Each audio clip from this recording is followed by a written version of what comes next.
अमित जी, नए साल की ढेर सारी शुभकामनाएं। फटाफट से बताइए, नए साल में कहाँ मौके देख रहे हैं आप? हैप्पी न्यू ईयर आपको और आपकी पूरी 18 आवर्स सजेस्ट टीम और अपने सारे व्यूअर्स के लिए हैप्पी न्यू ईयर। सो जो इस हिसाब से हम देखें तो सबसे पहला जो रिकमेंडेशन रहेगा वो है जुबिलेंट फूड। जुबिलेंट फूड ना ही ये काउंटर शॉर्ट टर्म से लेके पूरे साल के लिए एक रिकमेंडेशन रहेगा। सो करंटली हम देखें काउंटर में तो वीकली चार्ट में यहाँ से कप एंड हैंडल फॉर्मेशन का ब्रेकआउट आते हुए देखने मिल रहा है। साथ ही साथ मंथली चार्ट में हम देखें तो 3 इयर्स का डाउनवर्ड ट्रेंड लाइन का भी ब्रेकआउट आते हुए देखने मिल रहा है। ओवरऑल वॉल्यूम भी देखें तो डिसेंट फ्रंट पे वॉल्यूम भी एडिशन होते हुए देखने मिल रहा है। सर मुझे लग रहा है काउंटर में स्ट्रेंथ है। ओवरऑल रोल ओवर्स की पोजीशन भी हम देखें तो जेन सीरीज के लिए रोल ओवर्स की पोजीशन जुबिलेंट फूड में पॉजिटिव फ्रंट पे स्विच होते हुए देखने मिले। So overall all data points हम देखें यहाँ से तो पॉजिटिव फ्रंट पे स्विच होते हुए देखने मिल रहे हैं। तो लॉन्ग की पोजीशन क्रिएट करने की सलाह रहेगी। जुबिलेंट फूड में 755 का टारगेट रहेगा और डाउन साइड में 720 का स्टॉप लॉस रहेगा। अगर थोड़ा लंबा नजरिया है तो मैं कहूंगा अपसाइड में 860 के टारगेट के लिए भी जुबिलेंट फूड लॉन्ग की पोजीशन होल्ड रख सकते हैं। जो सेकंड बाय कॉल है वो स्टार सीमेंट। स्टार सीमेंट में हम देखें ये काउंटर भी हमने हमारे क्लाइंट को रिकमेंड किया है न्यू ईयर पिक के हिसाब से। ये काउंटर में हम देखें तो क्वार्टरली चार्ट और मंथली चार्ट दोनों टाइम फ्रेम के हिसाब से हमें देखने मिल रहा है। यहाँ से फ्लैग पैटर्न फॉर्मेशन का ब्रेकआउट आते हुए देखने मिल रहा है। अपसाइड में जो 100% एक्सटेंशन है वो 256 के लेवल पे आ रहा है। 256 का जैसे क्लियरेंस मिल जाए तो काउंटर 320 से 360 के लेवल के लिए भी ये रेडी हो जाएगा। सो 256 के पहले टारगेट के लिए लॉन्ग की पोजीशन क्रिएट करने की सलाह रहेगी 215 का स्टॉप लॉस लगाकर। बिल्कुल। तो स्टार सीमेंट याद रखें, पिछले कुछ दिनों में सीमेंट सेक्टर में एक्शन दिखा है, जहां पर अल्ट्राटेक सीमेंट ने 8% हिस्सेदारी खरीदी थी। उसी सेक्टर से स्टार सीमेंट खरीदारी की राय 256 रुपए प्रति शेयर का लक्ष्य, और इसके अलावा जुबिलेंट फूडवर्क 755 का लक्ष्य और 720 का स्टॉप लॉस लगाने की सलाह यहां पर हमारे मेहमान दे रहे हैं। लेकिन अमोल, आपके स्टॉक स्पेसिफिक आइडियाज कौन से होंगे आज? एक्चुअली एक आइडिया ऑलरेडी कवर हो गया है, जुबिलेंट फूड। मुझे भी अच्छा लगता था, मोमेंटम काफी प्रॉमिसिंग है, तो ऑलरेडी उन्होंने कवर कर दिया है। तो मैं एक पेट्रोनेट के साथ जाना चाहूंगा, दूसरा जो मेरा रिकमेंडेशन है। तो पेट्रोनेट एक अच्छा पोजिशनल पॉइंट ऑफ व्यू से मैं देख रहा था, 348 के आसपास चल रहा है अभी। पोजिशनल पॉइंट ऑफ व्यू से 375 तक के टारगेट्स निकल के आ रहे, और स्टॉप लॉस उसका रहेगा 339। एक कंसिस्टेंटली एक स्टॉक अप ट्रेंड में मेंटेन कर रहा है। अगर करेक्शन भी मार्केट में आ रहे तो स्टॉक में इतना कंट्रीब्यूशन दिख के नहीं आ रहा है डाउन साइड के ऊपर, और अगर जहाँ पे तेजी आ रही वहां पे स्टॉक पॉजिटिव मोमेंटम बढ़ता हुआ दिख रहा है। पोजिशनल पॉइंट ऑफ व्यू से सेटअप अच्छा है। I think stop loss strictly follow करना चाहिए। ठीक है, तो दोनों ही मेहमानों ने जुबिलेंट फूडवर्क्स पर खरीदारी की राय दी है, लेकिन इसके अलावा पेट्रोनेट एलएनजी जहां पर 375 तक के लेवल्स नजर आ सकते हैं और 339 का स्टॉप लॉस बनाकर चलने की सलाह अमोल जी ने दी है। पर एक बार फिर से फोकस करते हैं।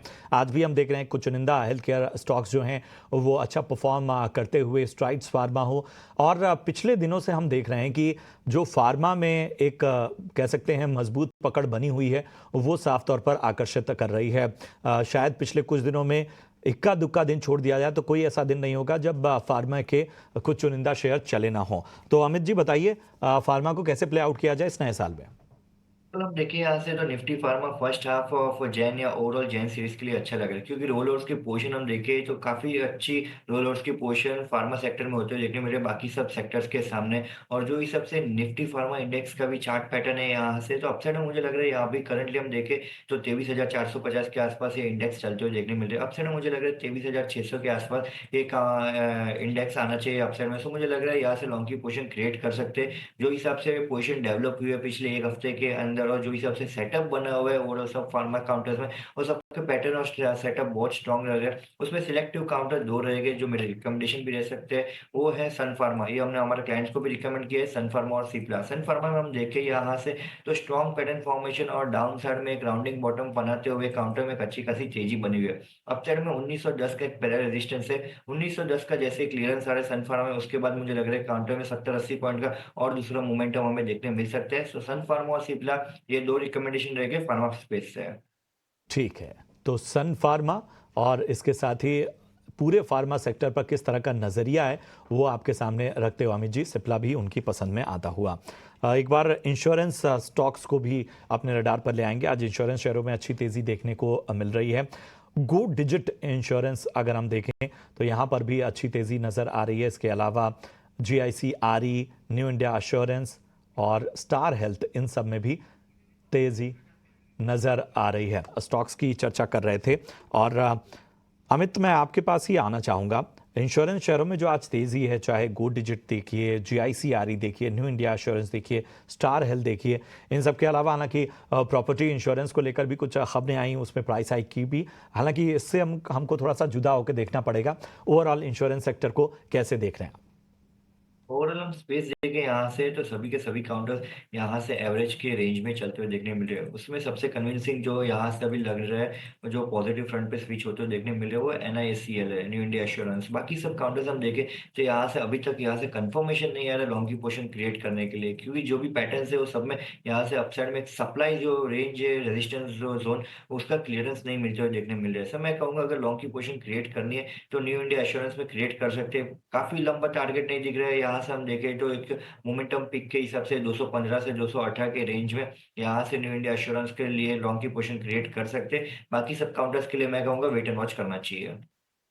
बिल्कुल, तो ये नजरिया न्यू इंडिया एश्योरेंस पर ईटी नाउ स्वदेश की एक्सक्लूसिव खबर, जहां पर कमर्शियल प्रॉपर्टी पर इंश्योरेंस बढ़ सकता है, ये न्यूज़ आई। उसके बाद शार्प स्पाइक सभी इंश्योरेंस स्टॉक्स में दिखा।